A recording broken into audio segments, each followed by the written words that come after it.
എല്ലാവർക്കും എഴുന്നേറ്റ് നിൽക്കാം. കൃപാസനം മരിയൻ ഉടമ്പടി ധ്യാനത്തിലേക്ക് നമ്മൾ ഭക്തിപൂർവം പ്രവേശിക്കുകയാണ്. ഈശോയോട് നമുക്ക് ഹൃദയത്തിൽ നന്ദി പറയാം.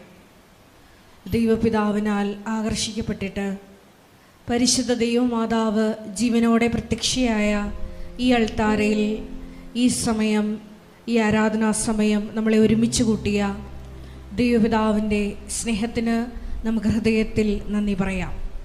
നമുക്കെല്ലാവർക്കും അറിയാവുന്നതുപോലെ 2004 ഡിസംബർ 7-ാം തീയതി ഉച്ചകഴിഞ്ഞ് 2:30 ഇതുപോലൊരു ആരാധന മധ്യയാണ് ദൈവമാതാവ് സമയഘടികാരം നെഞ്ചിൽ ചാർത്തി ഈ അൾത്താരയിൽ പ്രത്യക്ഷയായിക്കൊണ്ട് ദുരന്തം ഉണ്ടാകുവാൻ പോകുന്നു, പ്രാർത്ഥിക്കണമെന്ന വലിയ ദൈവിക സന്ദേശം കൈമാറിയത്.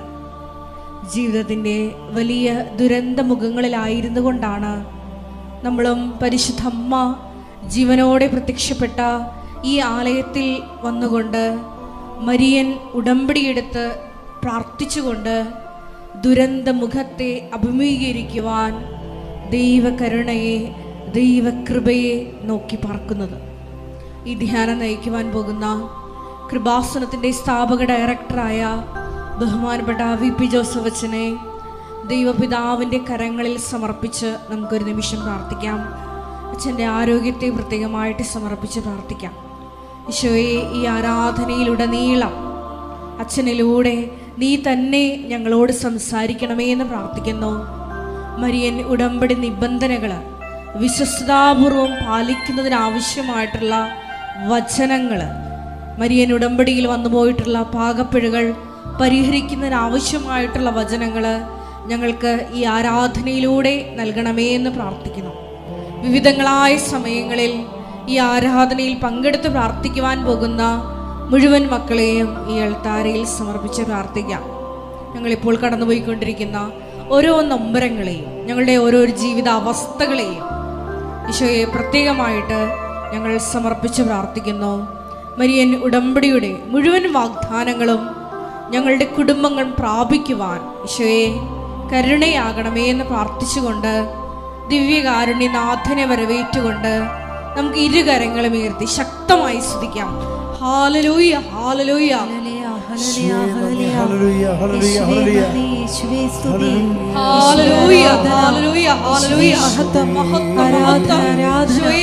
നിന്റെ ശക്തി ഈ സമയം ഈ ആലയത്തിൽ പ്രകടമാക്കണമേ എന്ന് പ്രാർത്ഥിക്കുന്നു. പരിശുദ്ധ അമ്മയോടൊപ്പം പ്രാർത്ഥിച്ച സമൂഹത്തിലേക്ക് അഗ്നി അയച്ചതുപോലെ ഞങ്ങളുടെ ഈ സമൂഹത്തിലേക്ക്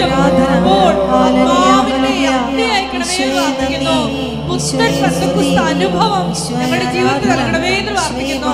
വലിയ അഭിഷേകം നൽകണമേ എന്ന് പ്രാർത്ഥിക്കുന്നു. സാക്ഷികളാക്കി ഉയർത്തണമേ എന്ന് പ്രാർത്ഥിക്കുന്നു. ലോകത്തിന്റെ അതിർത്തികൾ വരെ നിനക്ക് സുവിശേഷ സാക്ഷികളായി ഞങ്ങളെ ഉയർത്തണമേ എന്ന് പ്രാർത്ഥിക്കുന്നു. ഹല്ലേലൂയ, മഹത്വം, മഹത്വം, ആരാധന, ആരാധന. Hallelujah, hallelujah. ദൈവപിതാവേ നന്ദി, ദൈവപിതാവേ മഹത്വം, ദൈവപിതാവേ ആരാധന. Hallelujah, hallelujah, hallelujah.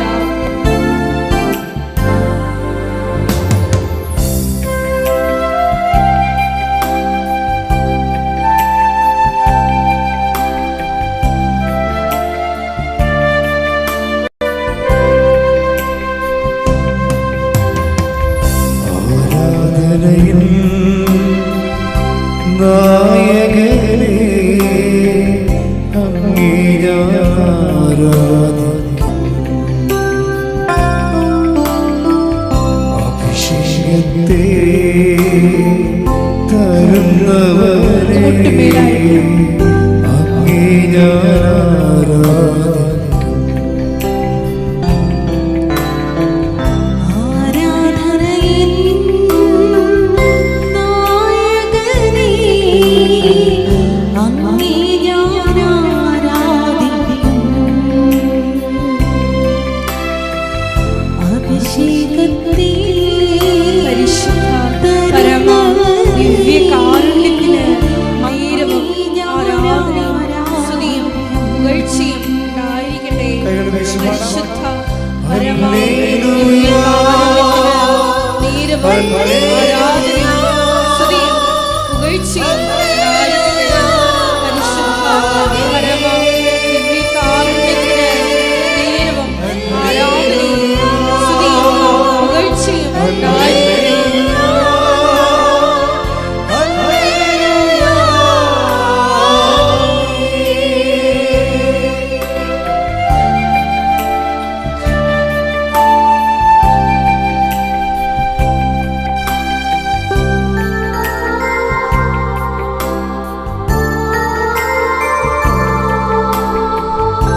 സത്യവും നീയേ, അങ്ങേ ഞാൻ ആരാധിക്കും.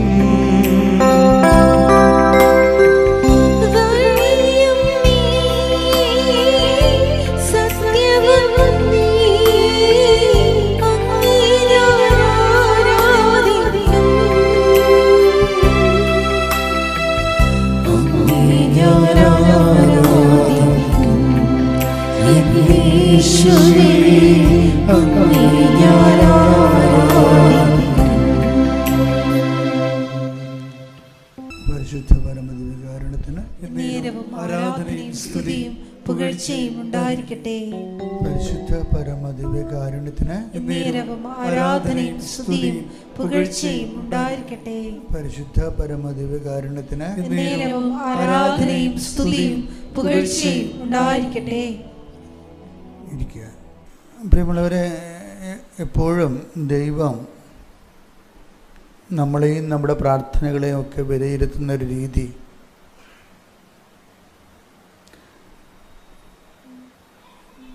ഓരോ നൽകപ്പെട്ട ഓരോ കാലഘട്ടത്തിലൂടെ നമ്മൾ ഒരു വർഷത്തിൽ നിന്ന് പുതിയ വർഷത്തിലേക്കും പിന്നീട് ഭാവിയിലേക്കുമൊക്കെ നമ്മൾ സഞ്ചരിച്ച് പോകുമ്പോൾ അതിന് ആനുപാതികമായ രീതിയിൽ വിശ്വാസ വളർച്ച അല്ലെങ്കിൽ ദൈവാനുഭവത്തിൽ ഉയർച്ച നമുക്ക് സംഭവിച്ചിട്ടുണ്ടോ എന്ന് നമ്മളെപ്പോഴും ഒരു ആത്മപരിശോധന നടത്തണം. കാരണം ദൈവം ഈ ആത്മപരിശോധന നമ്മൾ നടത്തിയില്ലെങ്കിലും നടത്തണുണ്ട്. അതാണ് ഒരു പ്രശ്നം. നമ്മൾ നമ്മുടെ ആധ്യാത്മിക വളർച്ചയെക്കുറിച്ച് അവലോകനമൊന്നും ഇല്ലെങ്കിലും ദൈവം നമ്മുടെ ആധ്യാത്മിക വളർച്ചയെക്കുറിച്ച് കൃത്യമായ അവലോകനം നടത്തുകയും നമ്മളെ സിലബസിന് പുറത്ത് കളയുകയും ചെയ്യുന്നുണ്ട്. വളരെ വ്യക്തമാണത്. പല ആൾക്കാരുടെ ജീവിതത്തെ നാം പരിശോധിക്കുമ്പോൾ they are out of syllabus, ദൈവത്തിൻ്റെ സിലബസിൽ നിന്ന് പുറത്താണ്. ഇത് ആധ്യാത്മിക മേഖലയിൽ വലിയ ഒരു ട്രാജഡിയാണ്, ഒരു കലാമിറ്റി. നമ്മുടെ വെള്ളപ്പൊക്കം പോലെയൊക്കെ സംഭവിക്കത്തില്ലേ, കോവിഡ്, വെള്ളപ്പൊക്കം, അതുപോലെയൊക്കെയുള്ള ഒരു ആധ്യാത്മിക കലാമിറ്റി, ദുരന്തമാണ് ദൈവത്തിൻ്റെ സിലബസിൽ നിന്ന് പുറത്തു പോകുക എന്നുള്ളതാണ്. ദൈവമായിട്ടുള്ള എല്ലാ വിഷയവും വളരെ ശ്രദ്ധാപൂർവം കൈകാര്യം ചെയ്യേണ്ടതാണ്. നമ്മുടെ ശ്രമങ്ങൾ പിടിച്ചു നിൽക്കാനുള്ള, ദൈവത്തിലും വിശ്വാസത്തിലും പിടിച്ചു നിൽക്കാനുള്ള ശ്രമങ്ങൾ സത്യസന്ധമാണെങ്കിൽ ദൈവം നമ്മളെ സഹായിക്കും. നമ്മുടെ വിശ്വാസ ശ്രമങ്ങൾ അത് പലപ്പോഴും വ്യാജമാകാനുള്ള കുറേ സാഹചര്യങ്ങളുണ്ട്. വിശ്വാസ ശ്രമങ്ങൾ ചില സമയത്ത് ചിലർക്ക് വ്യാജമായ ശ്രമങ്ങൾ നടത്തും. അത് ഫുൾ ആൻഡ് ഫുള്ളായിട്ട് വിഷയം ഓറിയൻറ്റഡായിട്ട് ജീവിക്കുമ്പോഴാണ് വിശ്വാസം വ്യാജനാകുന്നത്. നമ്മളെപ്പോഴും ദൈവത്തുമായിട്ട് ബന്ധപ്പെടുന്ന ഓരോ കാര്യങ്ങൾക്കും, ദൈവവുമായിട്ട് ഇടപെടുന്ന ഓരോ കാര്യങ്ങൾക്കും നമുക്ക് എന്തെങ്കിലും വിഷയം ഉണ്ടാകും. ഒന്നെങ്കിൽ പരീക്ഷ, അല്ലെങ്കിൽ കല്യാണം, അല്ലെങ്കിൽ വിൽപ്പന, ഇങ്ങനെ എന്തെങ്കിലും വിഷയം വെച്ചാണ് നീ എപ്പോഴും ദൈവമായിട്ട് ഇടപെടുന്നുണ്ടെങ്കിൽ നീ ബ്രാൻഡഡ് വേജനാണ് ശരിക്കും ദൈവത്തിൻ്റെ തിരുസന്നിധിയിൽ. കാര്യം ദൈവമല്ല നിൻ്റെ വിഷയം, ദൈവത്തെ വെച്ചുള്ള കഴിഞ്ഞുകൂടലാണ് വിഷയം. ഇത് ഭയങ്കര ദുരന്തമാണ്, ഇത് വല്ലാത്ത ദുരന്തമാണ്. ഒന്നാമതൊരു ഇതിൻ്റെ വിഷയം വെച്ച് കഴിഞ്ഞാൽ എന്താണ് ഇതിൻ്റെ ദുരന്തം എന്ന് പറയുമ്പോൾ സംഭവിക്കണമെന്ന് വെച്ച് കഴിഞ്ഞാൽ ദൈവം കമ്മ്യൂണിക്കബിൾ അല്ലാതെ വരും. കുറേ നാൾ കഴിഞ്ഞാൽ ദൈവത്തിൻ്റെ ഇപ്പോൾ ഈ ഉടമ്പടിയൊക്കെ വന്നപ്പോൾ ഉടമ്പടിയൊക്കെ വളരെ പെർഫെക്റ്റായിട്ട് പ്രയോഗിച്ച് ജീവിക്കുന്ന ആയിരക്കണക്കിന് മനുഷ്യരിപ്പോൾ ഉണ്ട്. ഉടമ്പടി പെർഫെക്റ്റായിട്ട് ആ ഉടമ്പടി പ്രകാരം ജീവിച്ച് ദൈവത്തിൽ വളരുന്ന ആയിരക്കണക്കിന് മനുഷ്യരുണ്ട്. ഇവരോടൊക്കെ ദൈവം സംവേദിക്കുന്നുണ്ട്. അതാണ് വിഷയം. ഇപ്പം ഇന്നൊരു സാക്ഷ്യമുണ്ടായി.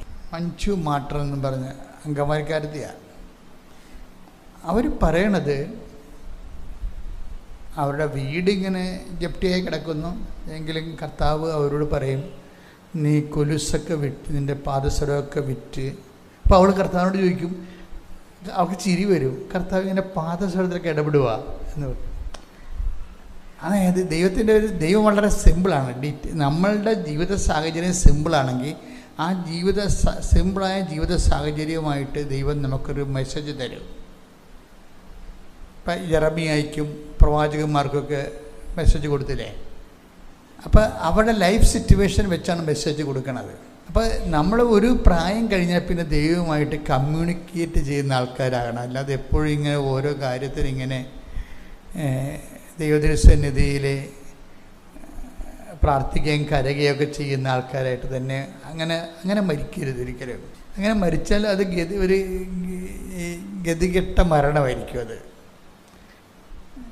എന്ന് വെച്ച് കഴിഞ്ഞാൽ ഇപ്പോൾ പെട്ടെന്ന് പാമ്പ് കടിച്ച് മരിച്ചെന്നൊക്കെ പറയത്തില്ലേ? അപ്പോൾ അവർ ചിലർ പറയും, അയ്യോ അത് ദുർമരണമായിപ്പോയില്ല എന്ന്. അതപ്പോൾ ആൾക്കാരുടെ അന്ധവിശ്വാസമാണ്. എന്നാലും ഒരു സമാധാനപൂർണമായ മരണമല്ലല്ലോ അത്. ഇതുപോലെ തന്നെയാണ് എപ്പോഴും നീ അളിഞ്ഞ മോന്തയുമായിട്ട് ദൈവത്തിൻ്റെ അടുത്ത് ഓരോ കാര്യങ്ങൾ മാത്രം ചോദിച്ചും പ്രാർത്ഥിച്ചും നേടിയൊക്കെ അവസാനം മരിക്കുകയാണെങ്കിൽ പാമ്പ് കടിച്ച് മരിച്ച പോലെ ഇരിക്കും. എനിക്ക് മനസ്സിലായില്ലേ സംഭവം? കാര്യം മനസ്സിലായില്ലേ? എന്ന് വെച്ച് കഴിഞ്ഞാൽ ഒരു പ്രിപ്പറേഷനും ഇല്ലാതെ പെട്ടെന്ന് അങ്ങോട്ട് മരിച്ചു പോകും.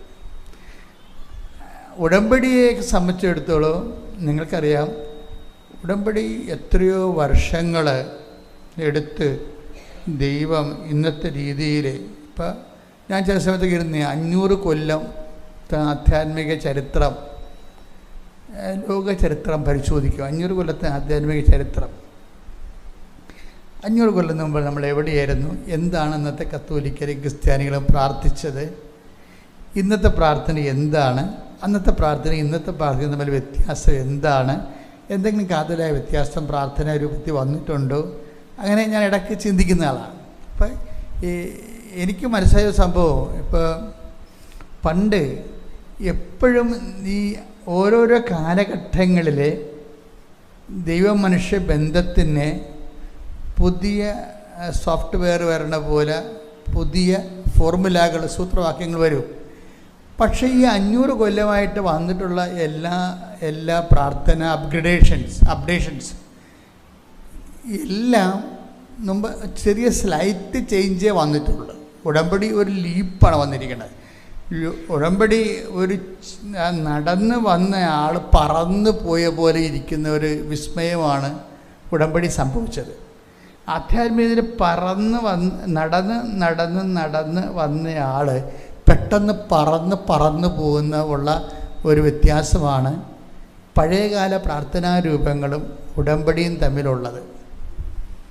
അതിൻ്റെ പ്രകടരൂപം എന്ന് വെച്ച് കഴിഞ്ഞാൽ എത്ര പെട്ടെന്നാണ് ആൾക്കാരിലേക്ക് ഒരു വിശ്വാസമില്ലായിരുന്ന ആൾക്കാർ പെട്ടെന്ന് വിശ്വാസം കത്തിക്കയറുകയും വിശ്വാസത്തിന് വേണ്ടി ജീവിക്കുകയും ചെയ്യുന്നതും ഒക്കെ നമ്മൾ സാക്ഷ്യങ്ങളിൽ കാണുന്നുണ്ട്. പിന്നെ രണ്ടാമതെന്ന് വെച്ച് കഴിഞ്ഞാൽ സുവിശേഷം ജീവിക്കുന്നുണ്ട് ആൾക്കാർ. സുവിശേഷം, ഞാൻ അറിഞ്ഞ വിശ്വാസം. ഇപ്പം കരിസ്മാറ്റിക് കാലം നമുക്ക് തുടങ്ങിയത് 1975 തുടങ്ങിയത്. 1975 ഒരു 2015 അതിൻ്റെ പീക്ക് പോയിൻ്റ് കഴിഞ്ഞ് 109 ധ്യാനകേന്ദ്രങ്ങളിലൂടെ ലോകവ്യാപകമായ രീതിയിൽ സുവിശേഷ മുന്നേറ്റക്കാലം ഉണ്ടായി. ആ ഒരു കാലത്തിൻ്റെത് വരുന്ന ഒരു വിഷയം ഒന്ന്, അവിടെയും വിശ്വാസ കൈമാറ്റം ഉണ്ടായിട്ടുണ്ട്. പക്ഷെ അതിന് ഒരു 50 പേര് ധ്യാനം കൂടിയാൽ 5 പേരായിരിക്കും ചിലപ്പോൾ ആ വളർച്ച ധ്യാനം, പ്രാരംഭ ധ്യാനം കൂടും. 50 പേര്, അതിൽ നിന്ന് 5 പേരായിരിക്കും ചിലപ്പോൾ വളർച്ച ധ്യാനം കൂടുന്നത്. അതിൽ നിന്ന് 3 പേരായിരിക്കും ചിലപ്പോൾ ആന്തരിക സൗഖ്യ ധ്യാനം കൂടുന്നത്. അതിൽ നിന്ന് 2 പേര് പ്രാർത്ഥനാനുഭവ ധ്യാനം കൂടും. അതിൽ നിന്ന് ഒരാൾ വരദാനങ്ങളുടെ ധ്യാനം കൂടും. അയാളാണ് വിശ്വാസ കൈമാറ്റം ചെയ്യണത്. അപ്പോൾ 50-1 ഉള്ളവിടെ. ഉടമ്പടിക്ക് അങ്ങനെയല്ല. ഉടമ്പടിയിൽ വത്തിക്കാൻ സിനോദോസിൻ്റെ every baptised is basically a missionary. അത് വത്തിക്കാൻ